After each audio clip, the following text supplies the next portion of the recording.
ഭൂരിപക്ഷമാണ് MP ജയരാജന് ധർമ്മടം മണ്ഡലത്തിൽ കിട്ടിയത്. Parliament തെരഞ്ഞെടുപ്പിൽ നിങ്ങൾ മനസ്സിലാക്കണം, 65,000 വോട്ടിന്റെ ഭൂരിപക്ഷമുള്ള മട്ടന്നൂരിൽ എത്ര വോട്ടാണ് വ്യത്യാസം?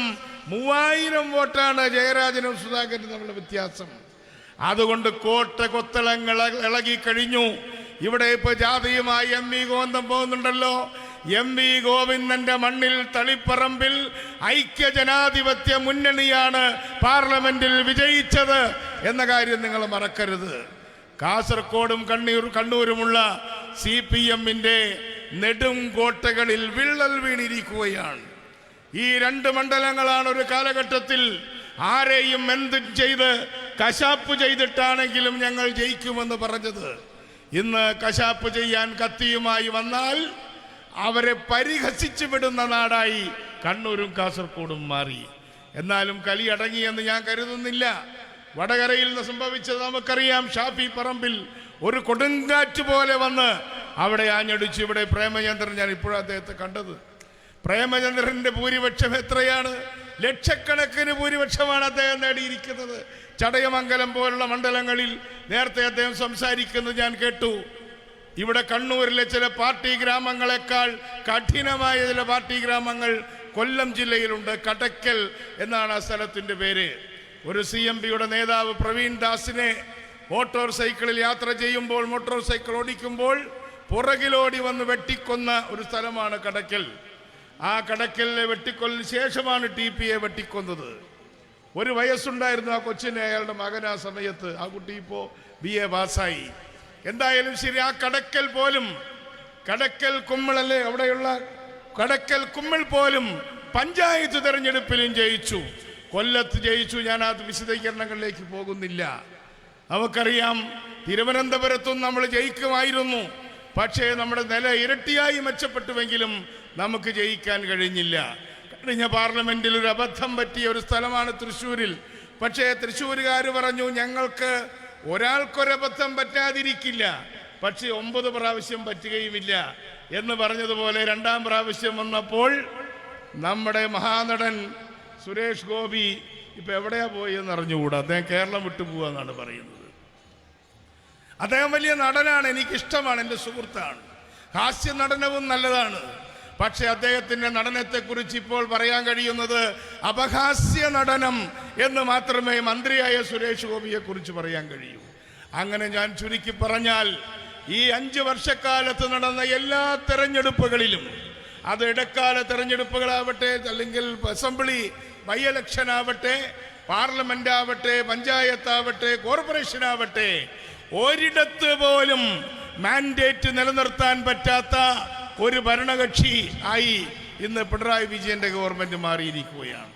അതുകൊണ്ട് ആത്മവിശ്വാസത്തോടുകൂടെ നമുക്ക് മുന്നോട്ട് പോകാം. ഐക്യജനാധിപത്യ മുന്നണിയുടെ ഗവൺമെന്റ് അധികാരത്തിൽ വരേണ്ടത് ഐക്യജനാധിപത്യ മുന്നണിയുടെ മാത്രം ആവശ്യമല്ല, അത് ഈ കേരളത്തിന്റെ ആവശ്യമാണ്. കേരളത്തിലെ യുവാക്കളുടെ, കർഷകന്റെ, സാധാരണക്കാരന്റെ, സ്ത്രീകളുടെ, വീട്ടമ്മമാരുടെ, മുഴുവൻ ആളുകളുടെയും ആവശ്യമായി ഇനിയും കേരളത്തിൽ ഒരിക്കൽ കൂടി ഐക്യജനാധിപത്യ മുന്നണി ഗവൺമെന്റ് വരട്ടെ എന്ന് നമുക്ക് ആശിക്കാമെന്ന് മാത്രമല്ല, അതിനായി പ്രവർത്തിക്കാം. ഞാൻ എൻ്റെ വാക്കുകൾ ചുരുക്കുന്നു. നമ്മുടെ പ്രതിപക്ഷ നേതാവ് എത്തിക്കഴിഞ്ഞു എന്നാണ് ഞാൻ കരുതാതെ. അദ്ദേഹത്തിൻ്റെ വാഹനം നമുക്കിവിടെ നിന്ന് നോക്കിയാൽ കാണാം. ഞാൻ നീട്ടിക്കൊണ്ടു പോകുന്നില്ല എങ്കിലും അദ്ദേഹത്തെ സ്വാഗതം ചെയ്തുകൊണ്ട് ഞാൻ അവസാനിപ്പിക്കാം. അദ്ദേഹത്തെ ഞാൻ നിങ്ങൾക്കെല്ലാവർക്കും വേണ്ടി ഈ വേദിയിലേക്ക് സ്വാഗതം ചെയ്യുകയാണ്. അദ്ദേഹം ഇവിടെ എത്തിക്കഴിഞ്ഞു. കൂടെ നമ്മൾ നേരത്തെ പറഞ്ഞ നമ്മുടെ കാസർഗോഡിൻ്റെ വീരനായകനായിട്ടുള്ള രാജ്മോഹൻ ഉണ്ണിത്താൻ അദ്ദേഹത്തോടൊപ്പമുണ്ട്. UDF-ന്റെ നേതാക്കന്മാരുണ്ട്. അവർ വേദിയിലേക്ക് വരുന്ന ഈ സന്ദർഭത്തിൽ തൃക്കരിപ്പൂരിൻ്റെ മണ്ണിൽ അവരെ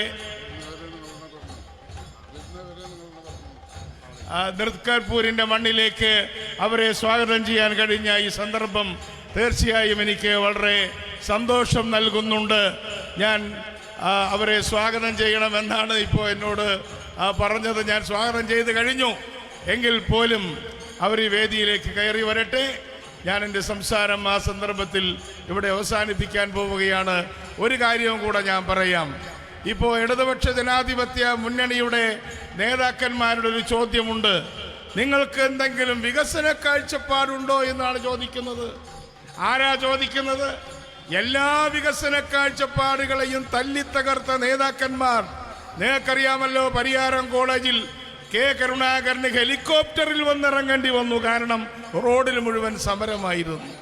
ഇവിടെ ഇതാ എത്തിക്കഴിഞ്ഞു. ഇതാ അവരുടെ ഈ വേദിയിലേക്ക്, സ്റ്റേജിലേക്ക് എത്തിക്കഴിഞ്ഞിരിക്കുകയാണ്. ഞാൻ എൻ്റെ സംസാരം അവസാനിപ്പിക്കുന്നു. എല്ലാവർക്കും എൻ്റെ അഭിവാദ്യങ്ങൾ. CMPയുടെ അഭിവാദ്യം. ഐക്യ ജനാധിപത്യ മുന്നണിയുടെ പ്രിയങ്കരനായ നായകൻ VD സതീശൻ നയിക്കുന്ന പുതിയൊക്കെ യാത്ര ഇതായി വേദിയിലേക്ക് കടന്നു വന്നുകൊണ്ടിരിക്കുകയാണ്. VD സതീശൻ നേതാവേ, UDF സിന്ദാബാദ്.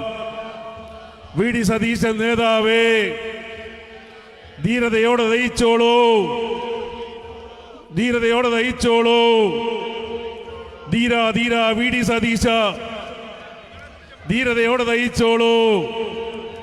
പുതുയുഗ യാത്രയുടെ നായക, പുതുയുഗ യാത്ര നായക, അങ്ങേക്കായിരം അഭിവാദ്യങ്ങൾ, തൃക്കരിപ്പൂരിന്റെ അഭിവാദ്യങ്ങൾ. UDF സിന്ദാബാദ്.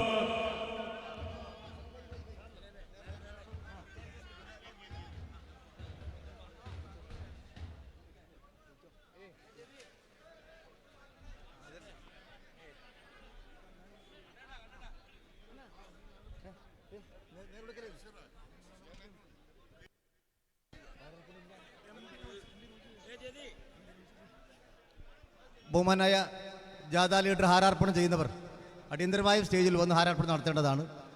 ഇനിയിപ്പോൾ നേരെ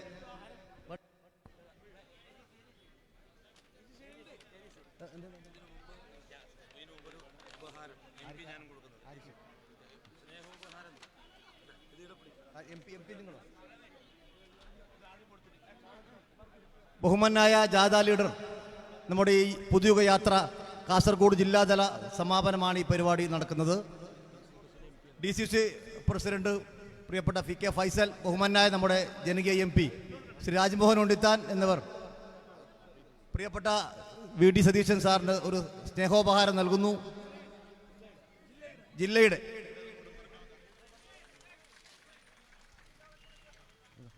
പ്രിയപ്പെട്ട UDF ചെയർമാൻ കലക്ടർ മായനാജി Sahib, Rajmohan Unnithan PK Faisal DCC president, മുൻ MLA ശ്രീ MC കമറുദ്ദീൻ ഒരു സ്നേഹോപഹാരം.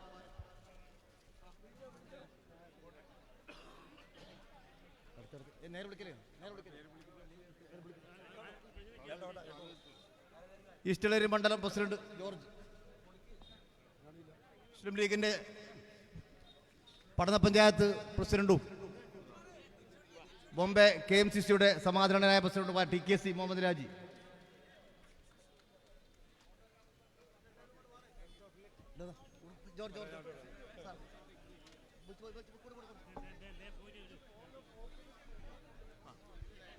ബഹുമാനായ നമ്മുടെ MP പ്രിയപ്പെട്ട രാജ്മോഹൻ ഉണ്ണിത്താൻ സാർ നമ്മളോട് അല്പസമയം സംസാരിക്കുന്നത് സാധനം ക്ഷണിക്കുന്നു.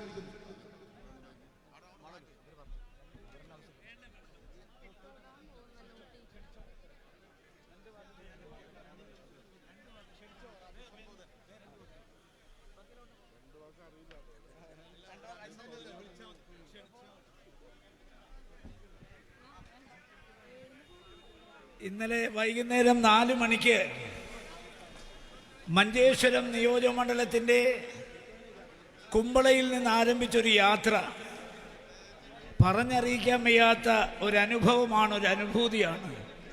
ജനങ്ങൾ ഒരു സമുദ്രം പോലെ ആർത്തിരമ്പി വരികയാണ്.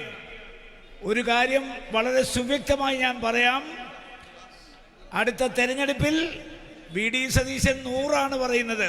1977 ആവർത്തിക്കും. 111 സീറ്റുകളോടെ കേരളം UDF ഭരിക്കും. ഈ രാധയുടെ നായകൻ, നിലപാടുകളുടെ രാജകുമാരൻ ശ്രീ VD സതീശൻ നിങ്ങളോട് പ്രസംഗിക്കും.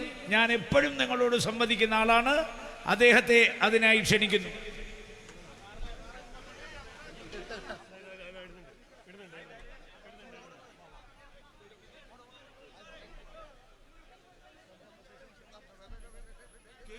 സംസ്ഥാന കമ്മിറ്റി ഒരു ഫോട്ടോ എടുക്കും. ഒരു ഫോട്ടോ.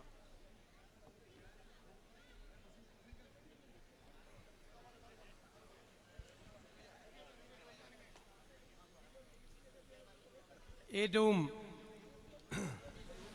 പ്രിയങ്കരനായ അധ്യക്ഷൻ ചെയർമാൻ ശ്രീ കെ കുഞ്ഞിക്കണ്ണൻ, നമ്മുടെ ജനകീയനായ പ്രിയങ്കരനായ നമ്മുടെ MP ശ്രീ രാജ്മോഹൻ ഉണ്ണിത്താൻ ഉൾപ്പെടെ നമ്മുടെ വേദിയിലും സദസ്സിലുമുള്ള ഏറ്റവും പ്രിയപ്പെട്ട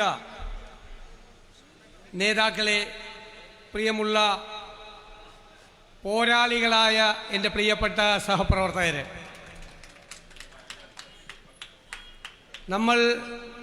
നമ്മുടെ MP പറഞ്ഞതുപോലെ ഒരു മഹായുദ്ധത്തിന് നമ്മൾ പുറപ്പെടുകയാണ്.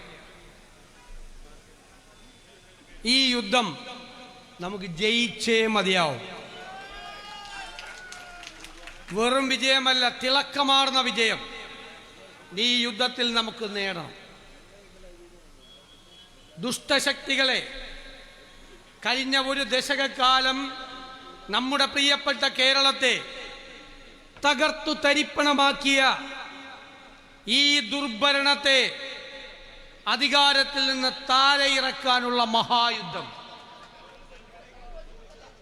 നമുക്ക് മാത്രമല്ല, നമ്മുടെ കുഞ്ഞുങ്ങളെ, വരാനിരിക്കുന്ന തലമുറയെ മുഴുവൻ, അവരുടെ ഭാവിയെ പോലും തകർത്ത ഒരു ഭരണകൂടം, അവർക്ക് നമുക്ക് മറുപടി പറയണം. കേരളത്തിലെ സമ്പദ് വ്യവസ്ഥ നിങ്ങൾക്കറിയാം. ഞാൻ പറഞ്ഞു, നിയമസഭയിൽ ഖജനാവിൽ പൂച്ച പെറ്റ് കിടക്കുകയാണ്. ഒന്നുമില്ല, വാരിക്കോരി നശിപ്പിച്ചു. സമ്പദ് വ്യവസ്ഥ എങ്ങോട്ടാണ് പോകുന്നതെന്ന് അവർക്ക് പോലും അറിയില്ല. പിണറായി വിജയൻ അടുത്ത മാസം ഭരണത്തിന് സലാം പറയുമ്പോൾ 6 ലക്ഷം കോടി രൂപയുടെ കടബാധ്യത മലയാളിയുടെ തലയിൽ കെട്ടിവെച്ചിട്ടാണ് പോകുന്നത്. എടുക്കാവുന്ന സ്ഥലത്ത് മുഴുവൻ കടം വാങ്ങിച്ചു. ചിലര് കടം മേടിച്ച് തറവാട് മുടിപ്പിക്കുന്നത് പോലെ ഈ കേരളം എന്ന തറവാട് കടക്കണിയിലേക്ക് തള്ളിവിട്ടിരിക്കുകയാണ് ഇവർ കേരളത്തെ ഗുണ്ടകളുടെയും ക്രിമിനലുകളുടെയും മയക്കുമരുന്നും മാഫിയയുടെയും കേന്ദ്രമാക്കി. ഇന്നലെ കേരളം ഞെട്ടിത്തെരിച്ചു നിൽക്കുകയാണ്. ഒരു കാപ്പ കേസിലെ പ്രതി ഗുണ്ടാ പിരിവ് ചോദിച്ചിട്ട് കൊടുക്കാഞ്ഞിട്ട് ഒരു സ്പായിലെ ജോലിക്കാരിയായ ഒരു പാവം പെൺകുട്ടിയെ അവർ 6 പേർ ചേർന്ന് കൂട്ടബലാത്സംഗം ചെയ്തു. ഞങ്ങൾ പിണറായി വിജയനോട് ചോദിക്കുകയാണ്, മിസ്റ്റർ വിജയൻ, നിങ്ങൾ ആഭ്യന്തരമന്ത്രിയായിരിക്കുന്ന ഇത് കേരളമാണോ ബീഹാറാണോ? TP ചന്ദ്രശേഖരൻ കേസിലെ പ്രതികൾ പരോളിൽ പുറത്താണ്. 1000 ദിവസത്തിലധികം പരോള് കിട്ടിയ പ്രതികളുണ്ട്. അതായത് ജീവപര്യന്തം തടവ് ശിക്ഷ കിട്ടിയിട്ട് 3 കൊല്ലം അവർ പുറത്താണ്. കഴിഞ്ഞ ദിവസം പയ്യന്നൂരിൽ പോലീസിനെ ബോംബെറിഞ്ഞു കൊല്ലാൻ ശ്രമിച്ചതിന്റെ പേരിൽ ഒരു CPM പ്രവർത്തകന് 1ലധികം പേർക്ക് 20 വർഷത്തെ തടവ് ശിക്ഷ വിധിച്ചു. അവൻ ജയിലിൽ പോയ ആദ്യത്തെ മാസം അവന് പരോള് കൊടുത്തു. ധനരാജ് രക്തസാക്ഷി ഫണ്ടിൽ തട്ടിപ്പ് നടന്നുവെന്ന് കുഞ്ഞിക്കണ്ണൻ CPM നേതാവ് ആരോപിച്ചപ്പോൾ കുഞ്ഞികൃഷ്ണൻ ആരോപിച്ചപ്പോൾ അയാളെ കൊല്ലും എന്ന് പറഞ്ഞ് നടത്തിയ പ്രകടനത്തിൽ മുൻപന്തിയിൽ നിൽക്കുന്നത് ഈ പരോളിൽ ഇറങ്ങിയ പ്രതി. ആലോചിച്ചു നോക്കിയേ, ചന്ദ്രശേഖരൻ കൊലക്കേസിലെ പ്രതികൾക്ക് ജയിലിൽ പരമസുഖമാ. ഞാൻ നിയമസഭയിൽ ചോദിച്ചു മുഖ്യമന്ത്രിയോട്, ഏറ്റവും ലേറ്റസ്റ്റ് ഫോൺ, പുതിയതിറങ്ങുന്ന ഫോൺ, iPhone അവർക്ക് കൊടുക്കണം. അപ്പൊ പാർട്ടി കൊണ്ടേ കൊടുക്കും. ഏറ്റവും ഇഷ്ടമുള്ള മദ്യത്തിന്റെ ബ്രാൻഡ് നേരത്തെ പറയും, പിറ്റേ ആഴ്ച അത് കൊടുക്കണം.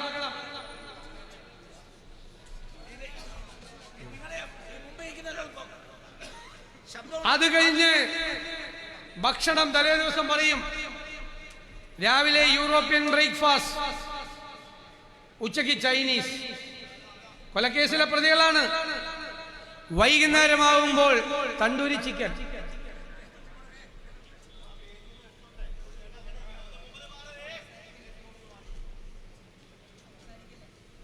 ഇഷ്ടമുള്ള ഭക്ഷണം. ഞാൻ മുഖ്യമന്ത്രിയോട് ചോദിച്ചു, ഒന്ന് എയർ കണ്ടീഷൻ ചെയ്ത് കൊടുക്കാൻ പറഞ്ഞവർക്ക്. അതിന്റെ കുറവ് മാത്രമേ ഉള്ളൂ. ഇപ്പൊ പുതിയതറിഞ്ഞോ? ഒരു DIGയെ സസ്പെൻഡ് ചെയ്തു. പുറത്തു വന്നപ്പോഴാണ്. ഈ സാങ്കേതികമായി ഞങ്ങൾ ഭയങ്കരമായി പുരോഗമിച്ചു എന്നാണ് മുഖ്യമന്ത്രി പറയുന്നത്. എന്താണെന്നറിയാമോ? ജയിലിൽ പരോൾ കിട്ടണമെങ്കിൽ ഈ DIGക്ക് കൈക്കൂലി കൊടുക്കേണ്ടത് ഗൂഗിൾ പേയിലാണ്. ഗൂഗിൾ പേയിൽ ഇട്ട് കൊടുത്ത അപ്പോൾ പരോളാണ്. തടവ് പുള്ളികളുടെ കൈകളിൽ എങ്ങനെ പണം വരുന്നു? DIGക്ക് കൈക്കൂലി കൊടുക്കാൻ എങ്ങനെയാ വരുന്നത്? അവരവിടെ ഇരുന്ന് കൊട്ടേഷൻ നടത്തുന്നു, മയക്കുമരുന്ന് കച്ചവടം നടത്തുന്നു, കൊട പിടിച്ചു കൊടുക്കുകയാണ് CPM. പേടിയാണ് ചന്ദ്രശേഖരൻ കൊലക്കേസിലെ പ്രതികളെ. കാരണം ഒരു ഗൂഢാലോചനയുണ്ട് അതിന്റെ പുറകിൽ. ഇവരത് വെളിപ്പെടുത്തിയാൽ ഇപ്പൊ സ്റ്റേറ്റുകാരി പോണ പലരും ജയിലിൽ പോകും. ഇവര് അക്രമികളുടെ, കൊലയാളികളുടെ പാർട്ടിയാണ്. ഇവർക്കൊരു രക്തസാക്ഷിയെ കിട്ടിയ പിന്നെ സന്തോഷമാണ്. കാരണം അവന്റെ പേരിൽ പിരിവാണ്. പയ്യന്നൂർ അതാണ്. ധനരാജൻ എന്ന രക്തസാക്ഷിയുടെ പേരിൽ പിരിവ് നടത്തി പകുതി അടിച്ചു മാറ്റി.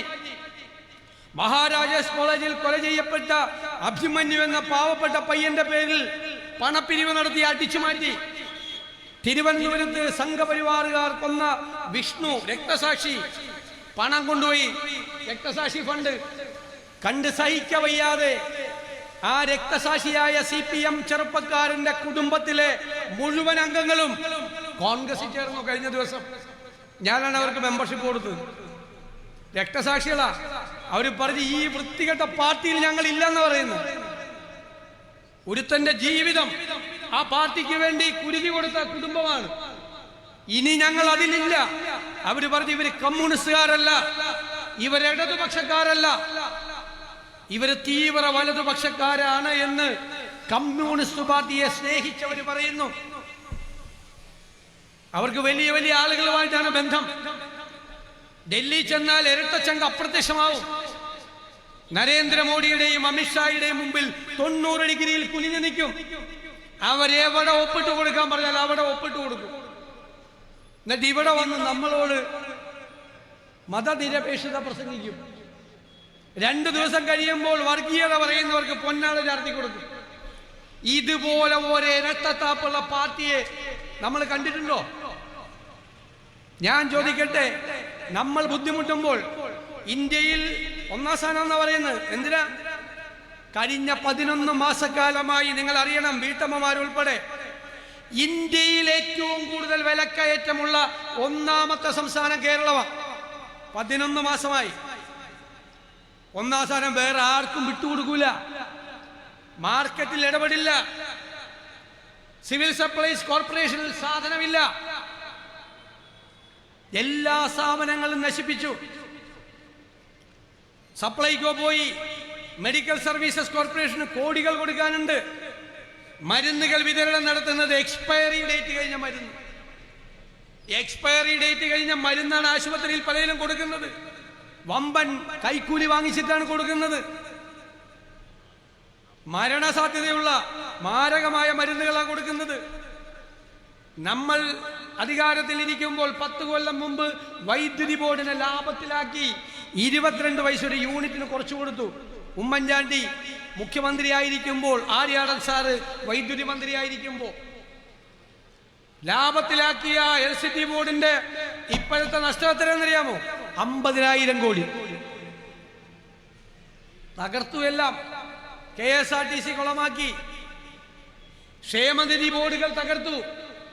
ജനങ്ങൾ ബുദ്ധിമുട്ടുമ്പോൾ ജനങ്ങൾ തെരഞ്ഞെടുത്തൊരു ഗവൺമെന്റിന്റെ സാന്നിധ്യം നമ്മൾ ആഗ്രഹിക്കും. അങ്ങനെ ഒരു സർക്കാരിന്റെ സാന്നിധ്യം കേരളത്തിലെ ജനങ്ങൾക്ക് ഫീൽ ചെയ്യുന്നുണ്ടോ? സർക്കാരില്ലായ്മയാണ് ഈ സർക്കാരിന്റെ മുഖമുദ്ര. കൊള്ളക്കാരുടെ സർക്കാരാണ്. ഞാൻ പറഞ്ഞു, ഒരു കളവ് നടത്തിയത് പുറത്തു പറഞ്ഞ കുഞ്ഞികൃഷ്ണനെ ഇവർ പുറത്താക്കി. ശബരിമലയിൽ അയ്യപ്പന്റെ സ്വർണം കവർന്നെടുത്ത മൂന്നുന്നതരായ CPM നേതാക്കന്മാർ ജയിലിൽ കിടക്കുകയാണ്. ഒറ്റ ഒരുത്തനെതിരെ നടപടിയെടുത്തില്ല. കവർച്ച ചൂണ്ടിക്കാട്ടിയവനെതിരെ നടപടിയെടുത്തു പാർട്ടി. അയ്യപ്പന്റെ സ്വർണം കൊള്ള ചെയ്തവർക്കെതിരെ ഒരു നടപടിയില്ല. എന്താ നടപടിയെടുത്താൽ അവര് വേറെ ആളുകളുടെ പേര് പറയും. കുറെ പേര് ക്യൂവിൽ നിൽക്കുന്നുണ്ട്, അവര് ജയിലിൽ പോവും. ഇതാണ് ഈ പാർട്ടി. 2019 അയ്യപ്പന്റെ ദ്വാരപാലക വിഗ്രഹം ശില്പം അവിടെ നിന്ന് എടുത്ത് അതിന്റെ വ്യാജനുണ്ടാക്കി ചെമ്പില്. ഒറിജിനൽ ഒരു കോടീശ്വരന് വിറ്റു കോടികൾക്ക്. എന്നിട്ട് വ്യാജ ചെമ്പ് പാളി പൂശാൻ വേണ്ടി കൊടുത്തു വിട്ടത് തിരിച്ചു കൊണ്ടുവന്ന് വെച്ചു. 2024 ആയപ്പോ ഇതാരും അറിഞ്ഞില്ല. അപ്പൊ കോടതി പറയുകയാണ് ഒരു ഫേക്ക് അർജൻസി ഉണ്ടാക്കി, അതായത് ഒരു വ്യാജമായ അത്യാവശ്യം ഉണ്ടാക്കി വീണ്ടും ഒന്നുകൂടി പൂശാൻ വേണ്ടി വിടുകയാണ്. വീണ്ടും കക്കാൻ വേണ്ടി പോയതാ, ഒന്നുകൂടി അടിച്ചു മാറ്റാൻ വേണ്ടി പോയതാ. അയ്യപ്പന് മനസ്സിലായി അയ്യപ്പന്റെ തങ്ക വിഗ്രഹം വരെ ഇവന്മാരെ അടിച്ചു മാറ്റുമെന്ന്. അതുകൊണ്ടാണ് ഇവരൊക്കെ ജയിലിൽ പോയത്. ഇപ്പോ ഇനിയും ക്യൂവിൽ നിൽക്കുന്നുണ്ട് പാർട്ടിക്കാര്, കുറെ പേര് ക്യൂ നിൽക്കാൻ. ഞാൻ ചോദിക്കട്ടെ, ശബരിമല ശ്രീധർമ്മശാസ്താവിന്റെ സ്വർണം അടിച്ചു മാറ്റാമെങ്കിൽ പിന്നെ എന്താണ് ഇവർക്ക് അടിച്ചു മാറ്റാൻ പറ്റാത്തത്? കയ്യിലിട്ടതെല്ലാം അടിച്ചു മാറ്റിക്കൊണ്ടിരിക്കുകയാണ്. ഇപ്പോഴും പോണ പോക്കിലും ഇത് തന്നെ ചെയ്തുകൊണ്ടിരിക്കുകയാണ്. കേരളം തകർന്നു. നമ്മുടെ കുട്ടികളൊക്കെ പോവുകയാണ് പുറത്തോട്ട്. എന്താ ഈ യാത്ര പുതുയുഗ യാത്രയായത്? ഒരു യുഗത്തിന്റെ അന്ത്യം കുറിച്ച് ഒരു പുതുയുഗത്തിന്റെ തിരശീല ഉയരുകയാണ്. ഈ യാത്ര തിരുവനന്തപുരത്തെത്തുമ്പോൾ എവിടെയെല്ലാമാണ് കേരളത്തെ ഈ ഇടതുഭരണം തകർത്തത്, അവിടെയെല്ലാം ബദൽ പരിപാടികളുമായി ഈ സംസ്ഥാനത്തെ രക്ഷിക്കാൻ, നമ്മുടെ കേരളത്തെ വീണ്ടെടുക്കാൻ ടീം UDF ഉണ്ടാകുമെന്ന വാക്കാണ്. ആരോഗ്യ കേരളം വെന്റിലേറ്ററിലാണ്, നമ്മളാണ് പറഞ്ഞത്. ആ വെന്റിലേറ്ററിൽ നിന്ന് ആരോഗ്യവതിയായി ആരോഗ്യ കേരളത്തെ നമ്മൾ കൈപിടിച്ചെഴുന്നേൽപ്പിക്കും. നമ്മുടെ കുട്ടികൾ പോവുകയാണ് വിദേശത്ത് പഠിക്കാൻ. നിങ്ങൾ പഠിക്കാൻ പോകുന്ന ജർമ്മനിയിലെയും ലണ്ടനിലെയും കാനഡയിലെയും എല്ലാ രാജ്യങ്ങളിലും നിങ്ങൾ പഠിക്കാൻ പോകുന്ന പ്രോഗ്രാമുകൾ ഈ കേരളത്തിൽ തുടങ്ങും ടീം UDF. നമ്മുടെ കുട്ടികളെ എവിടെ നിർത്തും? അവർ പുറത്തിറങ്ങിയാൽ അവർക്ക് തൊഴിലവസരങ്ങൾ ഉണ്ടാകുന്ന നിരവധി സ്റ്റാർട്ടപ്പ് സംരംഭങ്ങൾ, അതിനവർക്ക് പിന്തുണ, മാനേജ്മെന്റ് മെന്റർമാർ, ടെക്നോ മെന്റർമാർ, പൈസ ഇല്ലാത്ത പാവങ്ങൾക്ക് സംരംഭങ്ങൾ തുടങ്ങാനുള്ള പണം, തൊഴിൽ, ഇതെല്ലാം ഉണ്ടാക്കുന്ന വിപുലമായ പദ്ധതിയുമായിട്ടാണ് കേരളത്തിലെ UDF വരുന്നത്. ഈ കേരളത്തിന്റെ രാഷ്ട്രീയ ചരിത്രത്തിൽ ഒരു മുന്നണിയും ചെയ്യാത്തതുപോലെ തുടർച്ചയായ 2 കൊല്ലക്കാലം ലോകത്തെല്ലായിടത്തുമുള്ള മലയാളികളെ കൂട്ടിയിണക്കിയുള്ള പദ്ധതികളാണ് നമ്മൾ കൊണ്ടുവരുന്നത്. 600 കിലോമീറ്റർ ദൂരമുള്ള ഈ തീരപ്രദേശത്ത് നമ്മൾ കോസ്റ്റൽ ഷിപ്പിംഗ് തുടങ്ങിയാണ്. 2 ഇന്റർനാഷണൽ സീ പോർട്ടുകൾ, ഒരു കണ്ടെയ്നർ ടെർമിനൽ, 17 മിനി പോർട്ടുകൾ, ഇതെല്ലാം ചേർത്ത് കോസ്റ്റൽ ഷിപ്പിംഗ് തുടങ്ങിയാണ്. ഈ റോഡിലൂടെ പോകുന്ന സാധനങ്ങൾ കടലിലൂടെ പോകും. നമ്മുടെ റോഡ് പകുതി ഫ്രീ ആവും. റോഡിലെ അന്തരീക്ഷം കുറേയൂടി നന്നാകും. അത് കഴിഞ്ഞാൽ നദികളുമായി അതിനെ സംയോജിപ്പിച്ച് ടൂറിസം വികസിപ്പിക്കും. 3-ാം ഘട്ടത്തിൽ പാസഞ്ചേഴ്സിനെ കൊണ്ടുവന്ന് ക്രൂയിസ് ഷിപ്പിംഗ് തുടങ്ങും. ഇപ്പൊ ആളുകൾക്ക് കപ്പലിൽ പോയി യാത്ര നടത്തണമെങ്കിൽ യൂറോപ്പിലും അമേരിക്കയിലും പോകണം. ഈ കേരളത്തിൽ ആ കോസ്റ്റൽ ഷിപ്പിംഗ് ഇന്ത്യയിലെ ലോക പ്രശസ്തരായ മാരിടൈം എക്സ്പെർട്ടുമായി, ഷിപ്പിംഗ് എക്സ്പെർട്ടുമാരുമായി സംസാരിച്ച് നമ്മൾ തുടങ്ങുന്ന മിഷൻ സമുദ്ര, ഞാൻ ഇവിടെ പറയാണ്, മിഷൻ സമുദ്ര കോസ്റ്റൽ ഷിപ്പിംഗ് കേരളത്തിനെ സിംഗപ്പൂർ പോലെ, സിയാറ്റിൽ പോലെ ഒരു തുറമുഖ നഗരമാക്കി കേരളത്തെ മാറ്റും. നമ്മുടെ കുട്ടികൾ ഇവിടെ നിൽക്കട്ടെ. ഇനി UDF പൊരുതുന്നത്, UDF പരിശ്രമിക്കുന്നത്, UDF അധ്വാനിക്കുന്നത് നമ്മുടെ മക്കളെയും കൊച്ചുമക്കളെയും ഈ നാട്ടിൽ നിർത്തി നിങ്ങളുടെ കൂടെ നിർത്താനാണ്, മാതാപിതാക്കളുടെ കൂടെ. അവരെ നമുക്ക് കളയാൻ പറ്റില്ല. അവർ ഈ നാടിന്റെ ഐശ്വര്യമാണ്. ഈ നാടിന്റെ ക്രീമാണവർ. അവരെ പുറത്തേക്ക് വിട്ടാൽ 5 കൊല്ലം കഴിയുമ്പോൾ കേരളം വൃദ്ധസദനമായി മാറും. ആരോഗ്യരംഗത്ത്, വിദ്യാഭ്യാസ രംഗത്ത്, തൊഴിൽ രംഗത്ത് എല്ലായിടത്തും ഇടപെടും. കൃത്യമായ പദ്ധതികൾ. ഞാൻ പറഞ്ഞല്ലോ, ഈ യാത്ര തിരുവനന്തപുരത്തെത്തുമ്പോൾ ഭാവിയിലേക്കുള്ള കേരളത്തിന്റെ റോഡ് മാപ്പ് എല്ലാ മലയാളികളുടെ മനസ്സിൽ വരച്ചിട്ടതുപോലെയാക്കും UDF, ടീം UDF. ഇവരെ, ഈ കൊലയാളി ഭരണത്തെ, ഈ ദുർഭരണത്തെ നിങ്ങൾ നോക്കൂ. എല്ലായിടത്തും മയക്കുമരുന്നാണ്. എല്ലായിടത്തും നമ്മുടെ കുഞ്ഞുങ്ങളെ കൊല്ലാൻ, അവരെ നശിപ്പിക്കാൻ ചെറുവിരൽ അനക്കുന്നുണ്ടോ ഈ ഗവൺമെന്റ്? ചോദിച്ചാൽ നിയമസഭയിൽ പറയും 10,000 കേസ് കൂടുതലെടുക്കും. ഏത് കേസാ? ഈ വലിക്കണവനാണ് പിടിക്കുന്നത്. അവനെ കൊണ്ട് പോലീസ് സ്റ്റേഷനിൽ കൊണ്ട് നിർത്തും 3 മണിക്കൂർ. കുറച്ച് കഴിയുമ്പോൾ ജാമ്യം എഴുതി കൊടുക്കും. അപ്പോൾ അവൻ പുറത്ത് വന്നിട്ട് 3 മണിക്കൂർ വലിക്കാത്തതും കൂടി ബാക്കി പുറത്ത് നിന്ന് വലിക്കും. ഇതെവിടെ നിന്ന് വരുന്നു? ഇതിന്റെ സോഴ്സ് എവിടെയാണ്? കണ്ടുപിടിക്കാൻ ഒരു എന്തെങ്കിലും ചെയ്തോ 10 കൊല്ലമായിട്ട്? ഈ 10 കൊല്ലം കൊണ്ട് കേരളത്തെ ഇന്ത്യയിലെ മയക്കുമരുന്നിന്റെ ആസ്ഥാനമാക്കി മാറ്റി. ഓരോ കുടുംബത്തിലും ആദിയാണ്, സങ്കടമാണ്, പ്രയാസമാണ്. 1ഉം 2ഉം മക്കളെയുള്ളൂ എല്ലായിടത്തും. അവരെയാണ് നഷ്ടപ്പെടുത്തുന്നത്. എന്തിനാണ് ഒരു ഗവൺമെന്റ്, പോലീസും പട്ടാളവും എക്സൈസും ഒക്കെ ഉള്ള ഒരു ഗവൺമെന്റ്?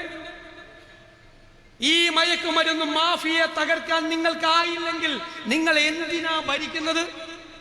നിങ്ങൾ അവരുമായി സന്ധി ചെയ്തു. നിങ്ങളുടെ പ്രാദേശിക നേതാക്കന്മാർ മയക്കുമരുന്ന് മാഫിയയ്ക്ക് വളമൊരുക്കി കൊടുക്കുന്നവരാണ്. എന്തും ചെയ്യും. എന്തും ചെയ്യാനുള്ള കുറെ അണികളെ വളർത്തി വച്ചിരിക്കുകയാണ് CPM. പക്ഷെ കുറെ നല്ല മനുഷ്യരുണ്ട്. ഞാൻ കഴിഞ്ഞ തെരഞ്ഞെടുപ്പിന് മുമ്പ് എല്ലാവരോടും പറഞ്ഞു, നല്ല കമ്മ്യൂണിസ്റ്റുകാരെ കാണാൻ ചിരിച്ചോളാൻ പറഞ്ഞു. എന്തിനാ? അവർ നമുക്കാ വോട്ട് ചെയ്യാൻ പോകുന്നത് ഈ തെരഞ്ഞെടുപ്പിലും. സംശയമൊന്നും വേണ്ട.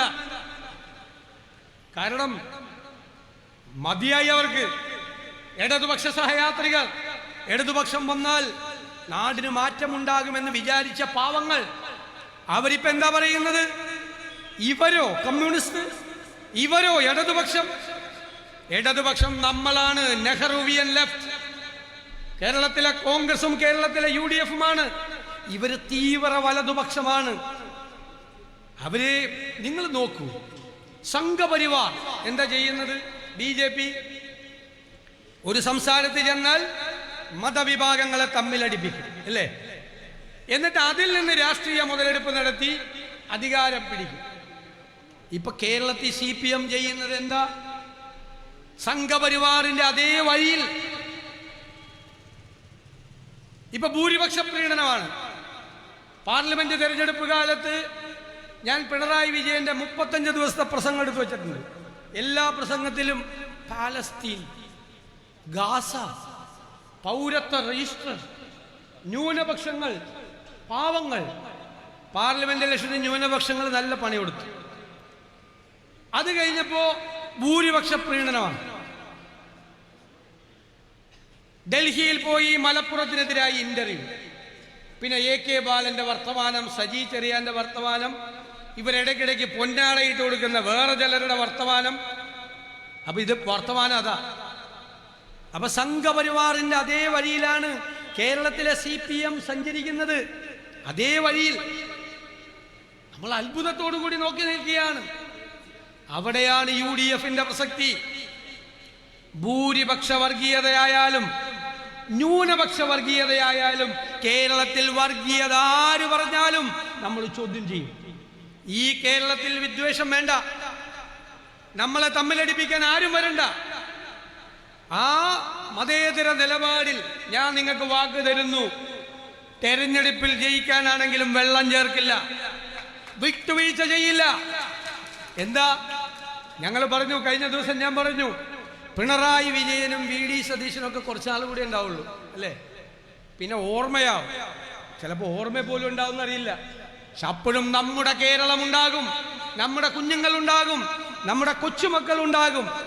അവര് സൗഹാർദ്ദത്തോടെ ഈ കേരളത്തിൽ ജീവിക്കണം, വേണ്ടേ? അവർക്ക് വേണ്ടിയാണ്.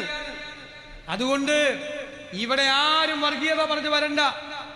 വർഗീയത പറഞ്ഞു വരുന്നവരെ ചോദ്യം ചെയ്യാൻ, നേരിടാൻ ഈ കേരളത്തിലെ ജനങ്ങളുടെ മനസാക്ഷി അറിയാവുന്ന UDF ഉണ്ട് എന്ന് ഞങ്ങൾ വിനീതമായി ഓർമ്മപ്പെടുത്തുന്നു.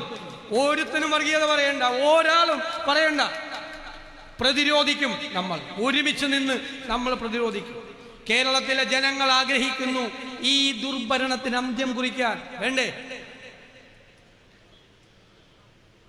അതുകൊണ്ടാണ് ഞാൻ നിങ്ങളോട് പറയുന്നത്, നമ്മൾ ഒരുമിച്ച് നിന്ന് പോരാടിയാൽ ടീം UDF ഈ തെരഞ്ഞെടുപ്പിൽ 100-ലധികം സീറ്റുമായി, ഒരു പക്ഷേ ഞാൻ 100-ലധികം എന്നേ പറഞ്ഞിട്ടുള്ളൂ, ഉണ്ണിത്താനായിട്ട് എനിക്ക് തർക്കമില്ല. 100-ലധികം എന്ന് പറഞ്ഞാൽ അദ്ദേഹം പറഞ്ഞ 111, അതൊരു സ്വപ്നമാണ്. അത് ഞാൻ അതുകൂടി പറഞ്ഞുതരാം. ഇപ്പൊ പറയുന്നില്ലേ പിണറായി 3, അത് പറയുന്ന നല്ലതെന്ന് ഞാൻ പറയും. ഞാനാണ് അതിനെ ഏറ്റവും കൂടുതൽ പ്രൊമോട്ട് ചെയ്യണത്. അത് കേൾക്കുമ്പോൾ ആളുകൾ എൻ്റെ ദൈവമേ ഇവന്മാർ 3ാമതും വരുമെന്നാണ് ആളുകൾ വിചാരിക്കുന്നത്. ശരിയല്ലേ? ഞാൻ 77 സ്കൂളിൽ പഠിക്കുകയാണ്, 1977 സ്കൂളിൽ. അപ്പോൾ ഒരു മുദ്രാവാക്യം ഉണ്ടായിരുന്നു. എന്താ മുദ്രാവാക്യം എന്നറിയാം? CPM-ന്റെ 57-ൽ EMS, 67-ൽ EMS, 77-ലും EMS. അതായത് 57-ൽ EMS മുഖ്യമന്ത്രിയായിരുന്നു, 67-ൽ EMS മുഖ്യമന്ത്രിയായിരുന്നു. അദ്ദേഹം 77-ലും മുഖ്യമന്ത്രിയാവുന്നു. 77-ൽ എന്താ സംഭവിച്ചത്? ഈ കേരളത്തിൻ്റെ ചരിത്രത്തിലെ ഏറ്റവും വലിയ മഹാഭൂരിപക്ഷം നേടി 140-ൽ ഉണ്ണിത്താൻ ജി പറഞ്ഞ 111 സീറ്റ് നേടി CK കരുണാകരൻ കേരളത്തിന്റെ മുഖ്യമന്ത്രിയായി. അപ്പോ 57-ലും EMS, 67-ലും EMS, 77-ലും EMS എന്ന് പറഞ്ഞ EMS കഷ്ടി 2000 വോട്ട് തികഞ്ഞില്ല ഭൂരിപക്ഷം. ഒരു കോട്ടയിൽ നമ്മുടെ VS വിജയരാഘവനാണ് വരട്ടിയത്. EMS-ന് മുഖ്യമന്ത്രിയാകുമെന്ന് കരുതി വലിയ മാലയുമായി സഖാക്കൾ കാത്തിരുന്നു. മാലയായിട്ട് ചെന്നപ്പോൾ EMS പറഞ്ഞു, ഞാൻ സാങ്കേതികമായി ജയിച്ചിട്ടുള്ളൂ, നിങ്ങളാ പോയി ആ വിജയരാഘവന് മാലയിടിക്കാൻ പറഞ്ഞു. മനസ്സിലായല്ല? അതാണൊരു കഥ. അതുകൊണ്ട് പിണറായി 3 എന്ന് പറഞ്ഞ അപ്പോൾ നിങ്ങൾ മറുപടി കൊടുത്തേക്ക് 57-ൽ EMS, 67-ൽ EMS, 77-ൽ K കരുണാകരൻ. അത് തന്നെയാണ്, ഒരു സംശയവും വേണ്ട. അതുകൊണ്ട് ആ ഉജ്ജ്വലമായ വിജയം കേരളത്തിലെ ജനങ്ങൾക്ക് വേണ്ടി, ഈ നാടിന് വേണ്ടി നേടിയെടുക്കണം. കാസർഗോഡ് ജില്ലയിൽ നമുക്ക് 5 സീറ്റും നേടാൻ പറ്റും. 5 സീറ്റും നിങ്ങൾ ഒരുമിച്ച് നിന്നോ. നമുക്ക്, ഞാൻ വെറുതെ പറയുന്നതല്ല, ലോക്കൽ ബോഡി തെരഞ്ഞെടുപ്പിന് മുമ്പ് വലിയ വിജയം ഉണ്ടാവുന്നത് ഞാൻ പറഞ്ഞപ്പോൾ എന്നെ എല്ലാവരും കളിയാക്കി. ഇപ്പം അത് പ്രസിദ്ധീകരിക്കണ്ടല്ലോ, മുൻകൂട്ടി പറഞ്ഞത്. നമ്മൾ പറഞ്ഞു 4 കോർപ്പറേഷൻ ജയിക്കുമെന്ന് പറഞ്ഞു, പറഞ്ഞില്ലേ? 7 ജില്ലാ പഞ്ചായത്ത് ഉറപ്പ്. 8ാമത്തെ 9ാമത്തെ സാധ്യതയുണ്ടെന്ന് പറഞ്ഞു. 8ാമത്തെ ഇവിടെ ഒരു സീറ്റിന് പോയി. 2ാമത്തെ 9ാമത്തെ തിരുവനന്തപുരത്ത് 2 വോട്ടിന് പോയി, ഇല്ലേ 9 കിട്ടിയത്. മുനിസിപ്പാലിറ്റികൾ 60%-ലധികം ജയിക്കുമെന്ന് പറഞ്ഞു. 64% മുനിസിപ്പാലിറ്റികൾ ജയിച്ചു. 55%-ലേറെ ഗ്രാമപഞ്ചായത്ത് ജയിക്കുമെന്ന് പറഞ്ഞു. 59% ഗ്രാമപഞ്ചായത്ത്, 58-59% ഗ്രാമപഞ്ചായത്ത് ജയിച്ചില്ലേ? ജയിച്ചല്ലോ. 17 മുതൽ 19 സീറ്റ് വരെ പാർലമെന്റ് കിട്ടുമെന്ന് പറഞ്ഞു. 18 കിട്ടി. തൃക്കാക്കരയിൽ PT തോമസ് ജയിച്ചതിന്റെ ഇരട്ടി ഭൂരിപക്ഷം പറഞ്ഞു, 25,000-ന് ജയിച്ചു. പുതുപ്പള്ളിയിൽ വിസ്മയകരമായ ഭൂരിപക്ഷം പറഞ്ഞു. ഉമ്മൻചാണ്ടി ജയിച്ച 9,000 വോട്ടിന്റെ 4 ഇരട്ടി വോട്ടിന് 37,000 വോട്ടിന് ചാണ്ടി ഉമ്മൻ ജയിച്ചു. ഇവിടെ ഷാഫി പറമ്പിൽ അവിടെ ജയിച്ച സീറ്റിൽ 3,000 വോട്ടിന് ജയിച്ച സീറ്റിൽ അതിന്റെ 5 ഇരട്ടി വോട്ടിൽ നമ്മൾ ജയിച്ചു. CPM ജയിച്ച നിലമ്പൂര് നമ്മൾ 11,000-ലധികം വോട്ടിന് തിരിച്ചു പിടിച്ചു. ആകെ തോറ്റത് ചേലക്കരയില്ല. പക്ഷേ 40,000 വോട്ടിന്റെ CPM ഭൂരിപക്ഷം 12,000-ആയി നമ്മൾ കുറച്ചു. ജനങ്ങൾ നമ്മുടെ കൂടെയാണ്. ഇതാണ് അവസാന യുദ്ധം. ഈ സർക്കാരിനെതിരായ മുഴുവൻ പ്രതിഷേധവും അലയടിക്കേണ്ട, നാടിനെ കുറിച്ച് ഒരുപാട് സ്വപ്നങ്ങൾ കാണാൻ, അത് യാഥാർത്ഥ്യമാക്കുമെന്ന് ഉറപ്പുള്ള UDF-നെ വിജയിപ്പിക്കാൻ കേരളത്തിലെ ജനങ്ങൾ കാത്തിരിക്കുന്നു. ഇനി വിശ്രമമില്ലാതെ കഠിനാധ്വാനം ചെയ്യണം. മുഴുവൻ സീറ്റും പിടിച്ചെടുക്കണം. ഒരു സീറ്റും നമ്മുടെ മുമ്പിലില്ല, തോക്കുന്ന ഒരു സീറ്റും ഇല്ല. ജയിക്കാം. നല്ല വാശിയോടുകൂടി എല്ലാ സീറ്റുകളും ജയിക്കാനുള്ള വാശിയേറിയ പോരാട്ടം നടത്തണം. അതിൽ CPM-കാർ വോട്ട് ചെയ്യും, ഇടതുപക്ഷ സഹയാത്രികർ വോട്ട് ചെയ്യും, കുറേ നാളായി നമുക്ക് വോട്ട് ചെയ്യാത്ത ഒരുപാട് പേർ. നിങ്ങൾ തെരഞ്ഞെടുപ്പ് കഴിയുമ്പോൾ കണ്ടോ, കഴിഞ്ഞ കുറേ നാളായി നമുക്ക് വോട്ട് ചെയ്യാത്ത ഒരുപാട് പേർ ഈ പ്രാവശ്യം നമുക്ക് വോട്ട് ചെയ്യും. ആ ഉജ്ജ്വലമായ വിജയം നേടിയെടുക്കുന്നതിൻ്റെ ചുമതല ഞാൻ ഈ വേദിയിലും ഇവിടെയും ഇരിക്കുന്ന നിങ്ങളെ ഏൽപ്പിക്കുന്നു. ഇനി വിജയം ആഘോഷിക്കാൻ വരുമ്പോൾ കാണാം എന്ന് മാത്രം വിനയപൂർവ്വം പറഞ്ഞുകൊണ്ട് ഈ നട്ടുച്ചയ്ക്ക് ഈ പൊരിവെയിലിൽ നിങ്ങൾ നൽകിയ ഈ ഹൃദ്യമായ സ്വീകരണത്തിന് നന്ദി പറയാൻ വാക്കുകളില്ലാതെ ഞാൻ എൻ്റെ വാക്കുകൾ അവസാനിപ്പിക്കും.